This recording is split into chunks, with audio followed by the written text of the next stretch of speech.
Rimketa, un quartier en périphérie de Ouagadougou. On y trouve l'association Dunia La Vie Burkina, sa maison de quartier, la MDCA, ses nombreuses activités comme la danse, le théâtre, la ludothèque et nous, ces petits journalistes. Nous allons vous présenter notre association et tout ce qu'elle apporte à notre quartier. Alors, bienvenue à Imketa.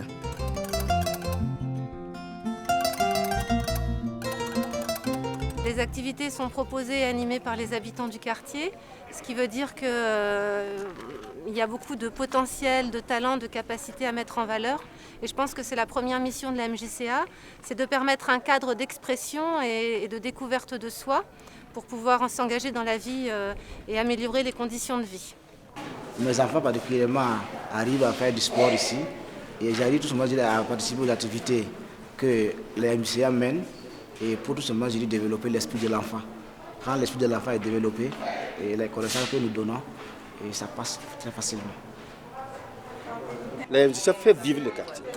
Parce qu'il y a des quartiers qui ne sont pas animés comme ça. Mais la MJCA, comme vous voyez, les enfants sont dans les études chaque soir. Dans la journée, à partir de 15h, les enfants sont là pour étudier. C'est très bon.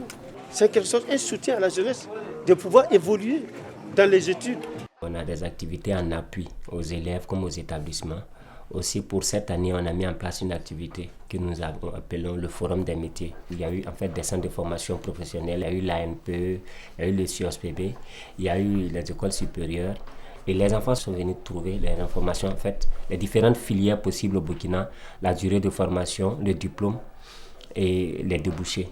Après l'examen du BPC, du CEP ou du bac, certains ont des difficultés pour s'orienter. Et parfois aussi, c'est difficile d'aller trouver l'information en ville. Donc, nous, on envoie en fait l'information auprès d'eux. Comme l'a bien dit la directrice, l'association a de nombreuses missions qu'elle met en place grâce à 2 structures. Pour commencer, nous allons découvrir la MJCA, un centre d'éveil et d'épanouissement pour les habitants du quartier. Ici, c'est une salle de jeu pour les enfants. J'ai reçu 20 enfants. Je les ai laissés librement de choisir les jeux qu'ils veulent. Les jeudis matin, c'est moi qui choisis les jeux et ils compétissent entre eux. C'est l'éveil des enfants et ça contribue à leur éducation. On a les romans africains, on a les BD pour les enfants, on a les JBD pour les enfants aussi, les livres de contes. On a des professeurs qui viennent d'ici, les enseignants, les étudiants. C'est ouvert à tout le monde. Et nous menons des activités autour des livres aussi. Pour les tout petits, nous faisons des lexiques d'images. Pour les CECM, nous faisons des ateliers de lecture. Il y a des élèves qui venaient l'année passée à la bibliothèque. Grâce à la bibliothèque, ils ont réussi à leur examen. La MJCA a 3 secteurs, le parascolaire, le social et l'éducatif ou le scolaire. Maintenant, en fait, le social vient en appui en fait, aux 2 autres secteurs. On accompagne les familles sur plusieurs aspects. En fait, il y a l'aspect alimentaire quand on a en fait, des vivres à partager. Il y a l'aspect sanitaire. En fait, il y a des enfants qu'on accompagne pour des raisons de santé. Les familles ont la difficulté en fait, de pouvoir prendre en charge soit l'ordonnance ou l'intervention. Donc nous, on accompagne ces familles-là. Et au-delà de ça aussi, actuellement, on est en train d'accompagner les familles sur la régularisation des extraits de naissance. Les années antérieures, on faisait le parrainage scolaire qu'on a arrêté cette année. Mais on a mis en place en fait, pour pallier à l'arrêt du parrainage scolaire et ce que nous appelons Bingbe Oyinga, épargner pour l'avenir. En fait, c'est une caisse où les parents viennent, ils déposent ce qu'ils ont, 100 francs, 50 francs. Et à la rentrée scolaire, ils ont quelque chose pour payer la scolarité de leurs enfants. On a ajouté aussi la possibilité qu'ils puissent garder pour en fait, prendre en charge les papiers administratifs au cas où ils en ont besoin. Au niveau de l'implication des habitants du quartier, il est important et la MJCA n'existerait pas sans cette implication puisque c'est une maison de quartier pour et par les habitants, c'est très important. Il y a même bi saba ban kiti man be MJCA. On tayu matin bena c'est une tom neba ba rikri ki yawde. Mun kom menga woto ba pen yawde bi ga nyinga. Amara ma kiti mam kelle na kelle nget personne jazi ramba yelle. C'est vrai que c'est une maison des jeunes Mais ce n'est pas seulement les jeunes qui se rassemblent. Il y a des activités que la MCA organise, qui sont les activités des personnes âgées, voilà, et aussi des enfants. Donc on peut dire que non, la MCA fait beaucoup de choses. La MCA a eu la réflexion et il a fait appel aux anciens du quartier.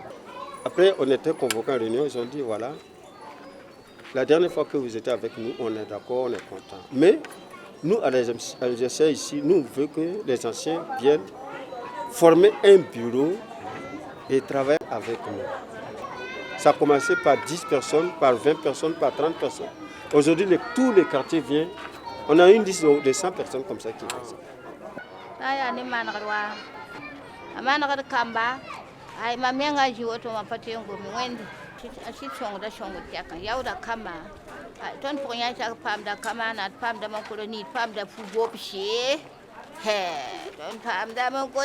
Nous sommes arrivés en tant qu'animateurs. Aujourd'hui, on a occupé des postes de responsabilité. On se sent maintenant professionnel dans la réalisation de nos activités comme la fête de quartier ou le forum de motiers, etc. Donc au début, on était là comme animateurs, on venait apprendre.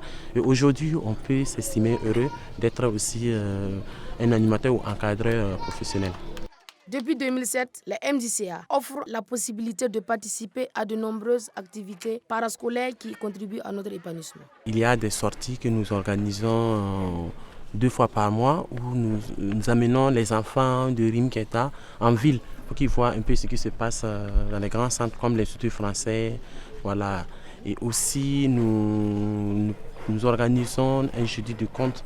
Voilà, tous les jeudis soirs, il y a l'échange intergénérationnel entre les personnes âgées et les enfants.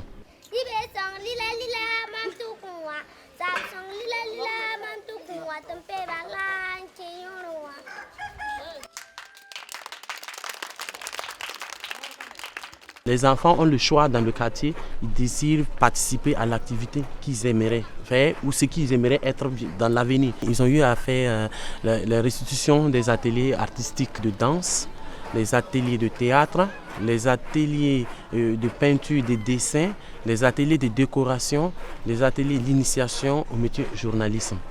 La MJCA m'a permis de faire des marionnettes, des clubs de vacances comme ça, pour les études libres et puis la bibliothèque. L'association a acquis un terrain de 2 hectares dans le quartier.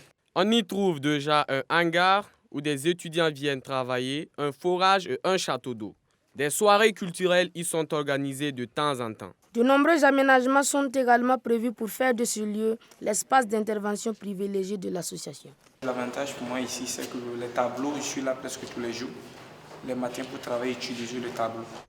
Il y a eu pas mal de coupures d'eau et toute la population du quartier, tous les habitants du quartier faisaient la queue pour avoir de l'eau au niveau de la MJCA. Et ça, je dirais que le forage et le château d'eau est la bienvenue parce que ça répond vraiment les attentes de la population. Il y a quelques ateliers qui se passent là-bas comme atelier de cirque, atelier de dessin. Tous les soirs, les jeunes qui viennent jouer, au football et qui jouent aussi à la pétanque. On fait des jeux collectifs aussi avec les enfants. C'est-à-dire, une fois fini, on se retrouve au terrain avec des jeux collectifs. Et au fil de ces ateliers aussi, ils deviennent moins timides et leur créativité est stimulée. Je souhaite aussi à ce qu'eux aussi, un jour, ils arrivent à former aussi d'autres enfants.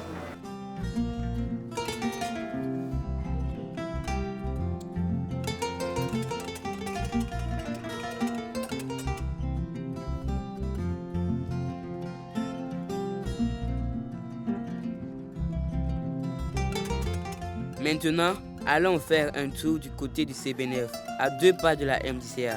Une école de la seconde chance pour les jeunes déscolarisés comme pour les femmes. On y apprend à lire, à écrire et à coudre gratuitement. L'objectif même du CBNF, c'est l'insertion socio-économique. Et l'objectif spécifique, c'est doter les femmes et les enfants de savoir-faire et de savoir-être. Donc c'est pendant 4 mois qu'ils apprennent à lire, à montrer et à écrire. La première promotion a eu à faire une formation sur le bilan de compétences. En avril, on a eu à faire les universités d'été. L'objectif de ces universités d'été, c'est que les femmes qui font l'alphabétisation bénéficient de causeries éducatives, de sensibilisation. On a voulu élargir cette sensibilisation-là à tout le monde.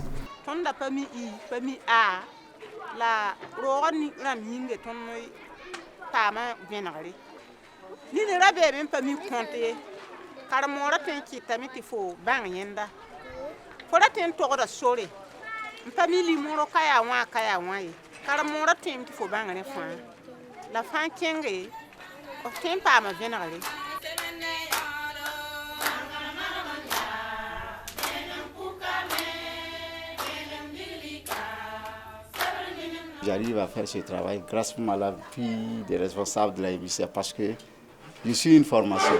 C'est grâce à cette formation-là que je transfère la connaissance théorie et pratique en même temps. Donc c'est à moi de montrer vraiment que le métier qu'ils sont en train de prendre là, c'est un travail de l'avenir. En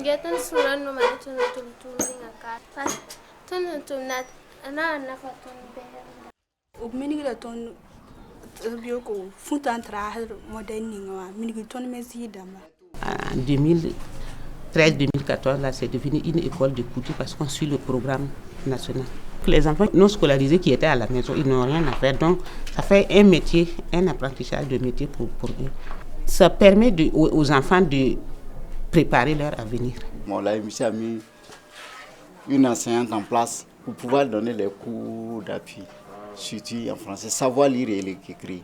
Si l'enfant sait lire et écrire, l'explication de la couture la passe facilement. Parlons un peu de Rimketa, notre fête de quartier qui est attendue par tous chaque année et qui mobilise beaucoup de monde. C'est l'un des événements phares de l'association qui fait vivre le quartier, unit les gens et lance de nouveaux talents. La fête du quartier, ça c'est un gros événement en tout cas. C'est notre petit fest-parcours.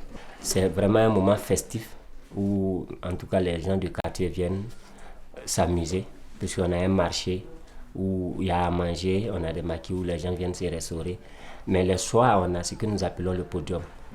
Il y a la braquina, il y a du riz gras, la brochette, il y a du dolo aussi. Il y a l'ambiance et on s'amuse, vraiment c'est très intéressant. Tous ceux qui veulent s'exprimer artistiquement, voilà, sur un podium, la MJCA met le podium à leur disposition. Et les amateurs, les artistes en air, les professionnels se sont expérimentés.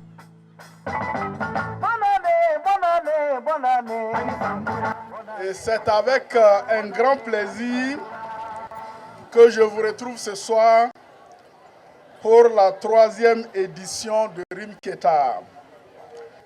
La décentralisation des événements culturels est une nécessité pour la cohésion sociale, l'éveil et l'épanouissement. Et l'équipe de la MJCA travaille avec ardeur à mettre en forme ce droit.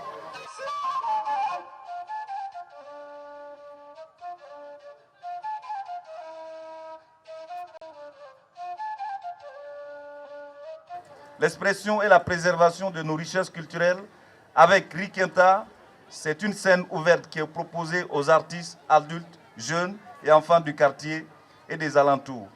Un lieu d'expression et d'expérimentation. On a effectué aussi dans ce même cadre de décentralisation, de collaboration, des sorties envers ces différents festivals. À travers les contacts, déjà, on a accueilli premièrement le festival Le Fido de Irène Tassambedo. On a reçu un spectacle de danse. Après, on a reçu rendez-vous chez nous, les marionnettes géantes de Boromo. Ces activités sont venues ajouter, et c'est un plus, et la population a bien accueilli ces événements. Le but de la parade, c'est de lancer, annoncer la fête du quartier. Quand on a fait la parade, ça a attiré la population qui n'était pas au courant de cet événement et ça a drainé du monde vers le lieu du festival. L'épanouissement par la culture, entre autres, c'est une base essentielle de l'insertion socio-économique. C'est-à-dire que pour s'intégrer, s'insérer, réussir un peu sa vie, c'est bien d'avoir confiance en soi. Et la confiance en soi, la culture le permet par la découverte de soi. En montant sur scène, on prend des risques, on se met en valeur, on se met en lumière. Et donc on considère vraiment que l'épanouissement, c'est une base. Et aussi parce que je crois profondément qu'on a beaucoup de solutions en nous et que le cadre est nécessaire pour pouvoir le révéler.